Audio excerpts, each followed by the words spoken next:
বিশ্বনাথৰ গলিয়াৰ সুৰাব চাইলিং গোমপাত পঞ্চসংঘৰ সৌজন্যত আৰু গলিয়া গাঁও উন্নয়ন সমিতিৰ সহযোগত বৌদ্ধ ধৰ্মাৱলম্বীসকলৰ সুনামলোচাৰ উদযাপন কৰা হয়। পুৱাৰ ভাগত পতাকা উত্তোলনৰ পিছতে ছাত্ৰ-ছাত্ৰীসকলৰ মাজত খেল-ধেমালি আদি অনুষ্ঠিত কৰা হয়।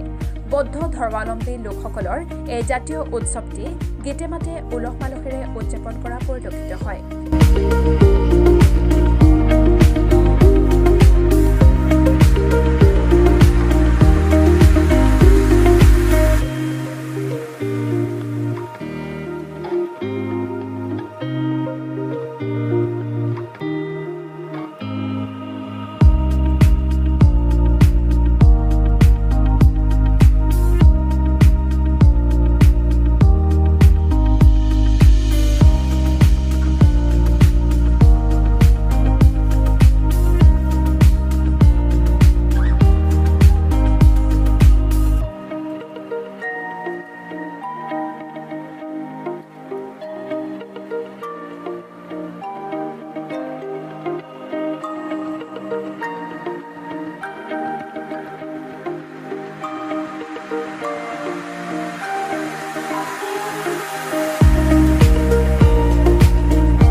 আজিৰ মানে সুনামলোচাৰ কাৰ্যসূচী হ'ল যে আমাৰ গোলেগাঁৱৰ বিশ্বনাথ চাৰিআলিৰ অন্তৰ্গত গোলেগাঁও পঞ্চায়ত সংঘ পূৰ্বাঞ্চল তামিল বৌদ্ধ সংঘৰ শাখা গোলিয়াগাঁও পঞ্চায়ত সংঘই যোৱা বছৰৰ নিচিনাকৈ এইবাৰো আমি সুনামলোচাৰ উৎসৱ উদযাপন কৰিছোঁ।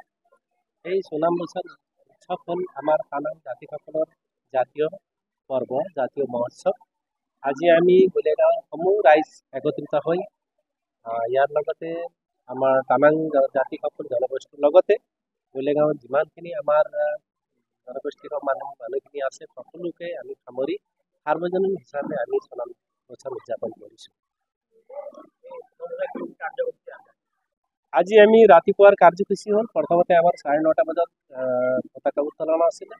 এই প্ৰথম কাৰ্যসূচী আৰম্ভ শেষ হৈ গ'ল আৰু দ্বিতীয় কাৰ্যসূচী আমাৰ বিভিন্ন ধৰণৰ ল'ৰা ছোৱালীৰ খেলকুদ আৰু মিউজিক চেয়াৰৰ লগতে এতিয়া আমাৰ আম সভাৰ লগতে আজিৰ আম সভা মুকলি সভাৰ লগতে সাংস্কৃতিক অনুষ্ঠান আৰম্ভ হ'ব।